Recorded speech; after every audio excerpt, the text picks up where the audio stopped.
Bonjour, bonsoir à toutes et tous, c'est Elscape pour l'épisode 31 de Parlons Constitution. On revient sur le domaine législatif, sur le pouvoir législatif, et on va se demander, faut-il délimiter les domaines d'action de la loi? Si oui, comment?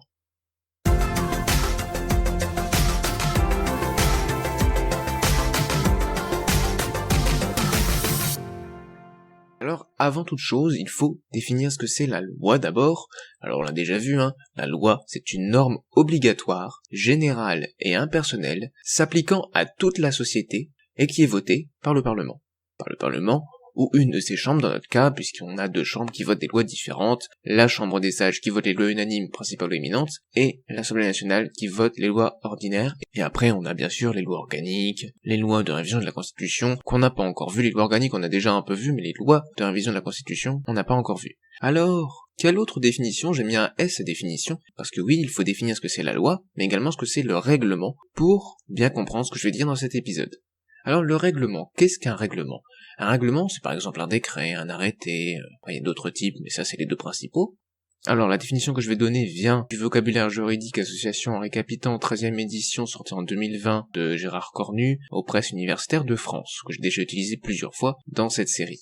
Voici la définition. Un règlement, c'est un texte de portée générale émanant de l'autorité exécutive par opposition à la loi. C'est une variété d'actes, à caractère général et impersonnel, qui, émanant d'une autorité exécutive ou administrative, président de la République, Premier ministre, préfet, maire, etc., a pour objet soit de disposer dans des domaines non réservés aux législateurs, soit de développer les règles posées par une loi en vue d'en assurer l'application. Alors je vais pas préciser ce qu'il y a dans cette fin de définition, parce qu'on va le revoir un peu après. Mais on commence déjà à aborder cette idée de délimitation des domaines de la loi.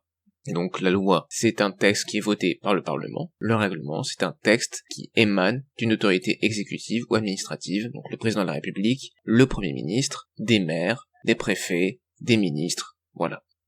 On va donc pouvoir commencer avec cette première partie. Pourquoi délimiter le domaine de la loi? Faut-il délimiter les domaines d'action de la loi? C'est bien le titre de cet épisode, alors on va se poser la question dès maintenant. Pourquoi? En fait, c'est pour éviter que les règlements empiètent sur la loi. Si on ne délimite pas le domaine de la loi, les deux vont, voilà comme je l'ai illustré ici, les deux vont se chevaucher comme ça l'un sur l'autre, et réciproquement, la loi empiète sur les règlements. Du coup, on va les séparer, on va délimiter le domaine de la loi. Pourquoi d'autre? Bien pour éviter les lois trop précises également, ou qui règlent des cas individuels ou particuliers. Parce qu'une loi doit avoir toujours une portée générale, et ne peut pas rentrer dans les détails. Ce n'est pas son rôle. C'est plutôt du ressort de l'administration et de la gestion des affaires courantes. La loi ne va pas décider quelle est la taille des poteaux électriques, quelle est la largeur de la route. C'est beaucoup trop précis et ça relève plus de l'administration et du pouvoir exécutif. Ça peut avoir un intérêt, donc je dis pas, mais en principe, ces petites choses-là ou des cas vraiment très particuliers doivent être gérés par l'administration ou par le pouvoir exécutif dans sa gestion des affaires courantes. La loi doit rester générale, elle ne peut pas tout régler dans les moindres détails. Alors cette délimitation, ça a pour conséquence, et c'est aussi le résultat en fait de ce qu'on appelle le parlementarisme rationalisé. Alors qu'est-ce que c'est que ça? Alors on le voit dès maintenant, mais on l'a déjà vu, ces conséquences, c'est en fait l'ensemble des techniques de droit constitutionnel et électoral qui visent à éviter une trop grande instabilité gouvernementale dans un régime parlementaire. Alors on l'a déjà vu, notamment lorsqu'on a vu la procédure d'élaboration de la loi, puisque limiter dans cette procédure les amendements, avec des conditions d'irrecevabilité notamment, ça fait partie du parlementarisme rationalisé. Ça fait partie de ces techniques de droit constitutionnel et électoral qui visent à éviter une trop grande instabilité gouvernementale dans un régime parlementaire. Et comment est-ce qu'on fait ça? En rendant plus difficile le renversement des membres du gouvernement par le Parlement, donc en mettant des règles sur la motion de censure, une majorité plus forte, des conditions supplémentaires, comme par exemple en Allemagne, où après pour qu'il y ait une motion de censure, il faut qu'il y ait proposition en même temps d'un gouvernement pour remplacer le gouvernement actuel. Ça évite qu'on se retrouve avec une absence de gouvernement, ou avec un gouvernement qui va être renversé parce que le Parlement n'est pas d'accord, ou la chambre basse du Parlement, enfin ça dépend dans quel cas on est, comment la motion de censure est faite. Également, on peut aussi favoriser une majorité parlementaire claire et stable. Comment? Via en fait le droit électoral, par exemple en instaurant un scrutin majoritaire à 2 tours. Comme vous le savez, je ne suis pas pour ce type de scrutin, mais c'est une technique qui permet de faire ressortir plus facilement une majorité parlementaire, notamment en comparaison d'autres types de scrutins comme le scrutin proportionnel. Le parlementarisme rationalisé, c'est pour éviter une trop grande instabilité gouvernementale dans un régime parlementaire, mais c'est aussi, par extension, pour rééquilibrer les rapports entre le gouvernement et le parlement, et aussi améliorer la qualité des lois. Comment ça peut améliorer la qualité des lois? En fait, c'est, par exemple, comme j'ai dit juste avant, en limitant la possibilité d'amendement. Par exemple, ou en mettant en place des techniques de droit constitutionnel pour éviter trop d'obstructions. Et aussi délimiter le domaine de la loi pour faire en sorte qu'elle ne soit pas un espèce de fouillis qui essaie de tout régler, de régler tous les cas particuliers, et à la place avoir des lois qui soient réellement générales et impersonnelles, qui ne soient pas trop précises, ou qui empiéteraient sur les règlements sur ce qui est plutôt du ressort de l'administration et de la gestion des affaires courantes. Alors, on peut distinguer dès maintenant, pour bien comprendre, la différence entre les règlements autonomes et les règlements d'application. D'application de quoi? De la loi.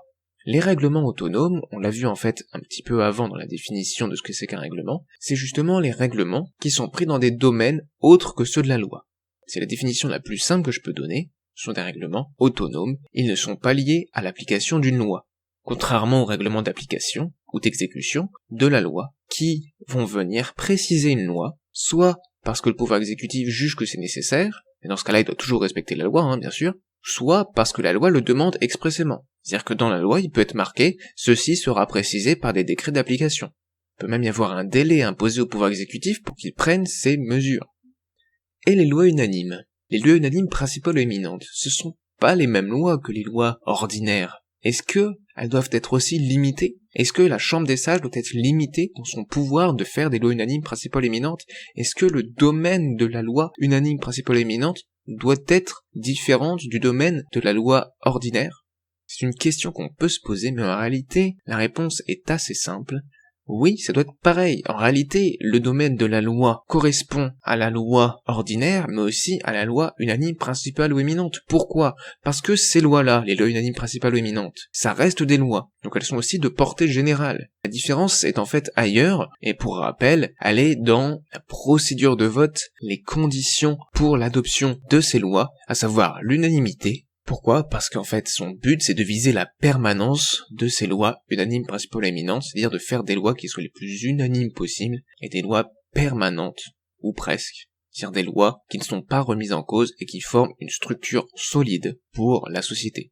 Et bien sûr, le législateur est différent entre une loi ordinaire et une loi unanime principale ou éminente, puisque les lois ordinaires sont votées par l'Assemblée nationale, alors que les lois unanimes principales et éminentes sont votées par la Chambre des sages.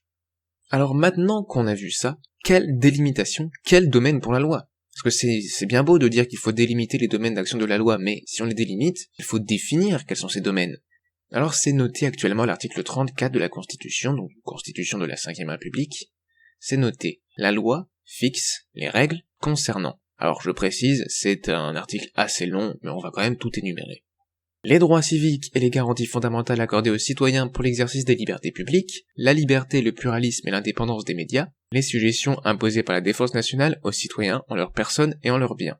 Donc ici, ils ont regroupé tout ce qui concerne les droits civiques, garanties fondamentales, liberté, et aussi atteinte à la liberté. Liberté des citoyens, liberté publique, mais aussi liberté des médias. Ensuite, on a la nationalité, l'état et la capacité des personnes, les régimes matrimoniaux, les successions et libéralité. On retrouve ici tout ce qui concerne l'état civil de la population, pour résumer à gros traits. Ensuite, la détermination des crimes et délits, ainsi que les peines qui leur sont applicables, la procédure pénale, l'amnistie, la création de nouveaux ordres de juridiction et le statut des magistrats. Donc là, on retrouve la justice, tant en tant qu'institution que en tant que droit, c'est-à-dire ici la détermination des crimes et délits. À noter que ce n'est pas marqué la détermination des contraventions, ce qui veut dire que les contraventions relèvent non pas du Parlement, mais des différentes autorités exécutives et administratives. Donc les préfets, le gouvernement, les maires, etc., etc. Ensuite, il y a aussi l'assiette, le taux et les modalités de recouvrement des impositions de toute nature, donc les impôts, et le régime d'émission de la monnaie, donc la politique monétaire. Enfin, la politique de monétaire, en partie, puisque actuellement en France, c'est plutôt, même quasiment complètement, du ressort de l'Union Européenne, et surtout de la Banque Centrale Européenne. Quoi d'autre? La loi fixe également les règles concernant, alors j'ai pas très bien compris pourquoi c'était pas noté à la suite de ce qu'il y avait avant pour ici, mais bon c'est pas grave, le régime électoral des assemblées parlementaires, des assemblées locales et des instances représentatives des Français établis hors de France, ainsi que les conditions d'exercice des mandats électoraux et des fonctions électives des membres des assemblées délibératives des collectivités territoriales.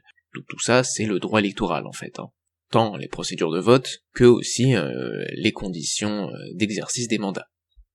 Ensuite, il y a la création de catégories d'établissements publics, qui peut être fixée par la loi, les garanties fondamentales accordées aux fonctionnaires civils et militaires de l'État, donc leur statut notamment, les nationalisations d'entreprises et les transferts de propriété d'entreprises du secteur public au secteur privé, donc nationalisation et privatisation.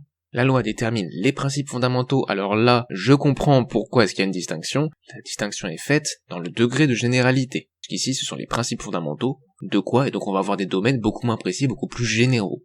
On commence de l'organisation générale de la défense nationale. La défense nationale, la politique de défense nationale, n'est pas déterminée par le Parlement dans les détails. La loi, le Parlement, ne détermine que les principes fondamentaux de l'organisation générale de la défense nationale. Elle donne les grandes lignes. Elle détermine la politique de la nation. Mais comme elle ne la conduit pas, quand je dis elle, là je parle de l'Assemblée nationale, surtout, comme elle ne la conduit pas, elle ne rentre pas dans les détails. Ce sera au ministre de rentrer dans les détails, au ministre et au directeur. La loi détermine les principes fondamentaux également de la libre administration des collectivités territoriales, de leurs compétences et de leurs ressources. Tout ce qui concerne les compétences, les ressources, donc notamment, il n'y a pas que ça, mais les dotations, les différentes compétences de la région, du département ou de la commune. Bon, le texte continue encore, et oui, il y a encore d'autres domaines, de l'enseignement, bien sûr, les principes fondamentaux de l'enseignement, de la préservation de l'environnement, tout ce qui est question écologique, préservation de l'environnement, politique environnementale, du régime de la propriété, des droits réels et des obligations civiles et commerciales, tout ce qui est droit civil et commercial, régime de la propriété, donc droit de la propriété, etc. Ensuite, le droit du travail, le droit syndical et la sécurité sociale. Et ensuite, il y a d'autres choses, d'autres types de lois, qu'en fait on a déjà vu ici, on a déjà vu cette partie-là, c'est ce qui concerne les lois de finances. Les lois de finances déterminent les ressources et les charges de l'État dans les conditions et sous les réserves prévues par une loi organique. Les lois de financement de la sécurité sociale déterminent les conditions générales de son équilibre financier et, compte tenu de leur prévision de recettes, fixent ses objectifs de dépenses dans les conditions et sous les réserves prévues par une loi organique. On l'a déjà vu quand on a parlé des procédures d'élaboration de la loi, il me semble que c'était la deuxième partie. Je vous invite à aller revoir ces longs épisodes, vite fait, si vous voulez vous rafraîchir la mémoire. En tout cas, on va pas rentrer dans les détails ici, bien évidemment, ce serait beaucoup trop long. Des lois de programmation déterminent les objectifs de l'action de l'État, on l'avait vu aussi. Les orientations pluriannuelles des finances publiques sont définies par des lois de programmation, elles s'inscrivent dans l'objectif d'équilibre des comptes des administrations publiques. Les dispositions du présent article pourront être précisées et complétées par une loi organique. Puisque, évidemment, ce n'est pas très précis ici, on est dans la Constitution, donc ça pourra être précisé par une loi organique. Ça, c'est ce que nous dit cet article de la Constitution. Alors, du coup, on a, comme vous voyez bien, un domaine qui est quand même très large. On a la justice, on a le droit électoral, on a les principes fondamentaux de l'éducation, de la défense nationale, de la préservation de l'environnement, du droit du travail, etc., etc. On a vraiment presque tout, en fait, presque tous les domaines d'action de l'État et de la loi qui sont présents ici. Donc c'est un domaine très large, donc il y a une certaine liberté qui est donnée au Parlement. Mais attention parce qu'ici on voit bien que ça reste des domaines généraux. Donc ce domaine est en réalité aussi limité. Pour moi c'est à garder. En fait, il y a assez de domaines pour que le Parlement soit libre, et en même temps, il y a vraiment cette idée que ce sont des domaines généraux et que la loi n'a pas à intervenir sur les cas particuliers dans les moindres détails. Par rapport à notre objectif avant, pourquoi est-ce qu'on délimite les domaines d'action de la loi, je trouve que c'est déjà très bien comme ça, que le texte est bien écrit, il y a assez de choses, et donc pour moi il n'y a rien à revoir sur ce texte-là, sur cet article-là. Ensuite, que nous dit la Constitution? L'article 37 de la Constitution vient rajouter quelque chose. Pourquoi ça s'est rajouté? Vous allez vite le comprendre, parce que quels sont les autres domaines, ce qui n'est pas dit ici, comment est-ce que les décisions vont être prises? En fait, les matières autres que celles qui sont du domaine de la loi ont un caractère réglementaire. C'est une évidence, mais c'est important de le noter, parce que si on ne le note pas, c'est pas clair, c'est pas défini. Et on pourrait même dire que ce sont des restrictions par rapport au domaine d'action de l'État, c'est-à-dire que l'État peut intervenir via la loi que dans les domaines définis à l'article précédent, celui que j'ai montré avant, et pas dans les autres domaines. Alors que si, il peut intervenir dans les autres domaines, il peut notamment intervenir sur les cas particuliers. Comment? Via les règlements, pris par les autorités administratives ou exécutives. C'est pour ça qu'il faut le préciser. Les textes de forme législative intervenus en ces matières peuvent être modifiés par décret pris après avis du Conseil d'État. Ceux de ces textes qui interviendraient après l'entrée en vigueur de la présente Constitution ne pourront être modifiés par décret que si le Conseil constitutionnel a déclaré qu'ils ont un caractère réglementaire en vertu de l'alinéa précédent. Alors je vais vous expliquer ça, même si on y reviendra un petit peu après aussi. On a donc les autres domaines qui sont des règlements. Mais la loi peut toujours intervenir dans ces domaines, donc il y a une certaine liberté. Alors qu'est-ce qui nous dit ça? Quand on lit ce deuxième alinéa, qu'est-ce qu'on voit? Les textes de forme législative intervenus en ces matières peuvent être modifiés par décret pris après avis du Conseil d'État. Ça c'est le cas, mais pour les textes qui sont intervenus avant l'entrée en vigueur de la Constitution de 1958. Ceux de ces textes qui interviendraient après l'entrée en vigueur de la présente Constitution. Donc, si c'est précisé, c'est qu'il y a possibilité.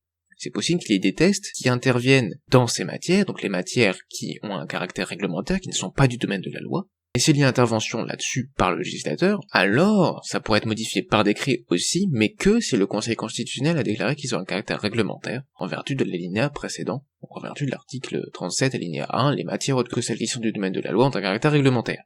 Bref, moi je trouve assez clair, mais l'écriture n'est pas forcément évidente pour tout le monde, c'est une façon d'écrire assez particulière en droit, et la compréhension n'est pas toujours aisée pour tout le monde, et même pour des personnes qui ont un petit peu l'habitude. Donc la loi peut toujours intervenir dans ces domaines, il y a une certaine liberté. Alors à quoi ça sert de délimiter les domaines d'action de la loi si la loi peut intervenir quand même? Eh bien parce que, en fait, le gouvernement peut modifier ensuite ces lois, après la déclaration du caractère réglementaire par le juge constitutionnel, donc actuellement par le Conseil constitutionnel.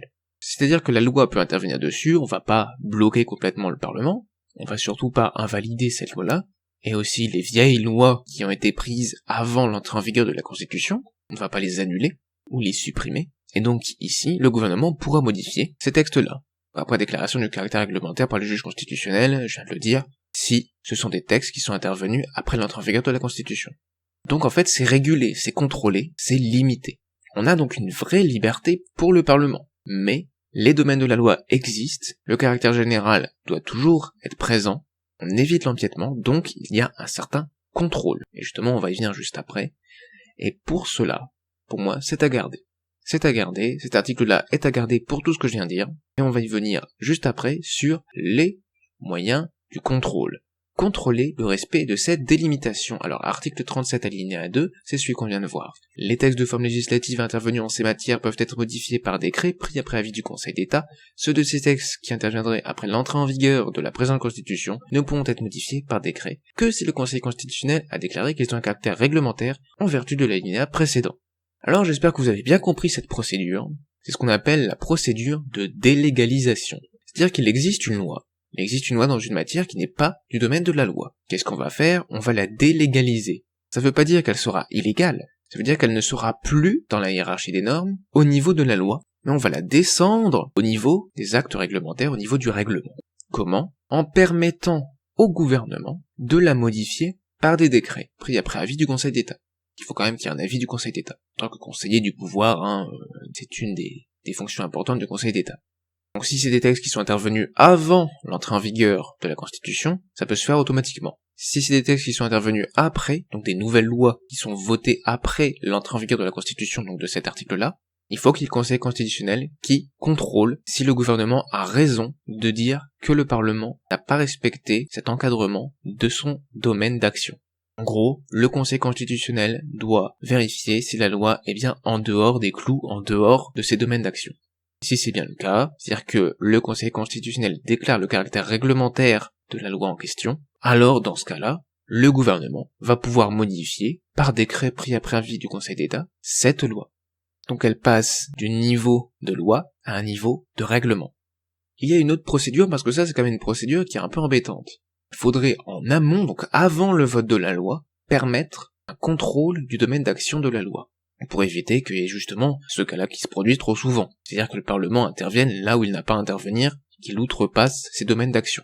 Alors comment est-ce qu'on fait ça? Avec l'article 41 de la Constitution. L'article 41 nous dit « S'il apparaît au cours de la procédure législative qu'une proposition ou un amendement n'est pas du domaine de la loi, ou est contraire à une délégation accordée en vertu de l'article 38, Alors ce que je viens de dire là, ou est contraire à une délégation accordée en vertu de l'article 38, ça c'est par rapport aux ordonnances, on l'a pas encore vu, donc je vais pas dire ce que c'est que l'ordonnance ici, parce qu'on y reviendra, mais en tout cas, si il y a absence de respect d'une délégation accordée en vertu de l'article 38, donc pour la procédure dite des ordonnances, alors le gouvernement ou le président de l'Assemblée nationale saisit peut opposer l'irrecevabilité, c'est-à-dire que l'amendement ou la proposition législative, projet ou proposition de loi, ne sera pas reçue, elle ne sera pas votée. Elle est irrecevable. Donc on l'a déjà vu une fois lors de l'épisode sur l'élaboration de la loi, mais on avait dit qu'on y reviendrait. Et justement, ici on y revient sur cette irrecevabilité des amendements et des projets et propositions de loi, s'il y a non-respect du domaine de la loi, ou s'il y a non-respect d'une délégation accordée en vertu de l'article 38, donc pour les ordonnances. Alors qu'est-ce qui se passe dans ce cas-là ? Bien c'est irrecevable, mais imaginons qu'il y a un désaccord entre le gouvernement et le président de l'Assemblée intéressée. Donc l'Assemblée saisit, ça dépend si c'est la Chambre des Sages ou l'Assemblée nationale pour notre cas.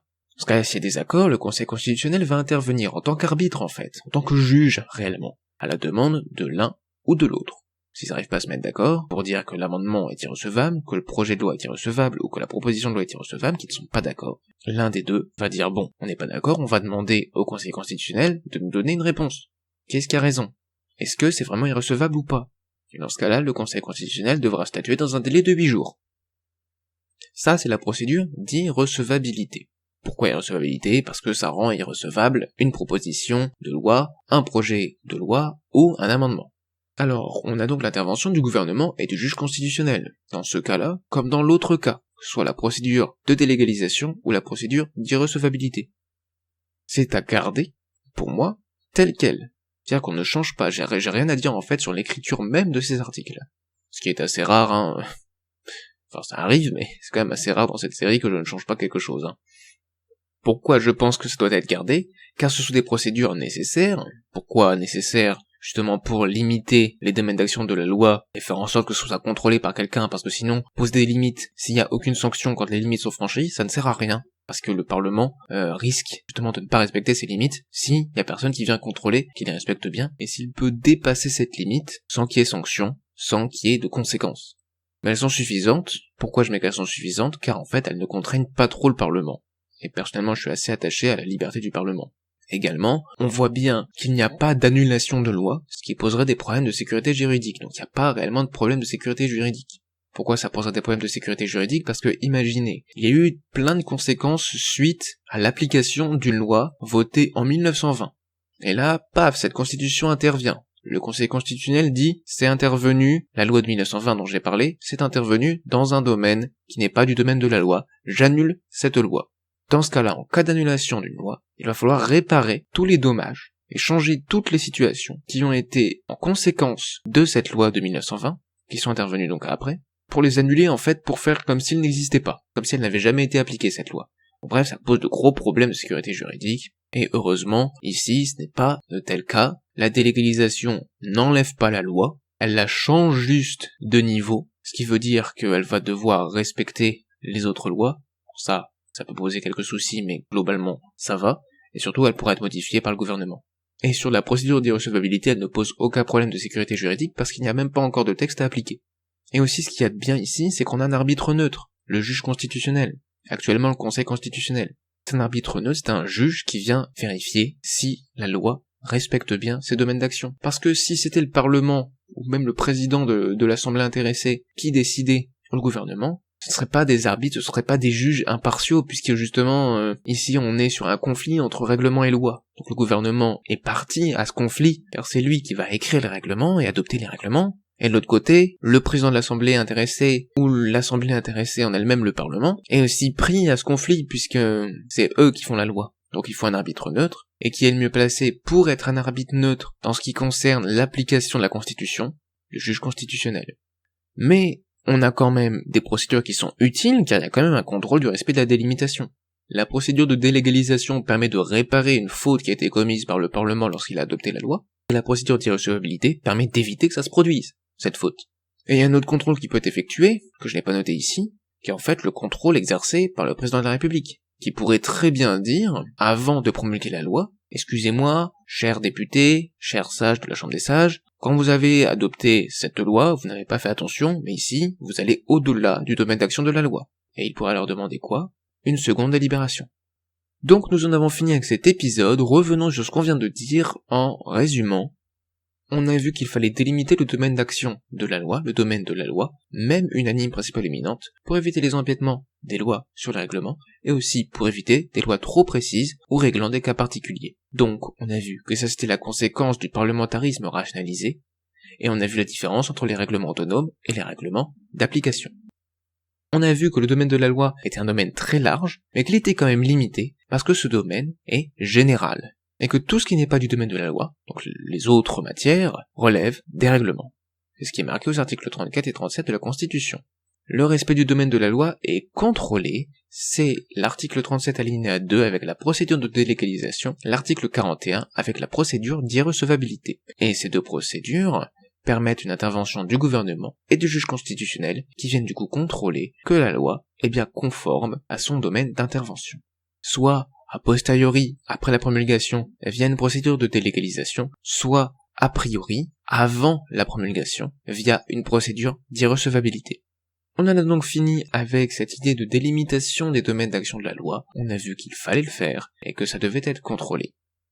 La prochaine fois, on reviendra sur le pouvoir exécutif, avec cette question, quelle procédure et obligation pour l'élaboration d'un projet de loi? Pour ceux qui s'y connaissent, vous savez de quoi je parle notamment des études d'impact, mais on verra tout ça la prochaine fois. Merci à toutes et tous d'avoir regardé cet épisode, c'était Elsker, et à la prochaine.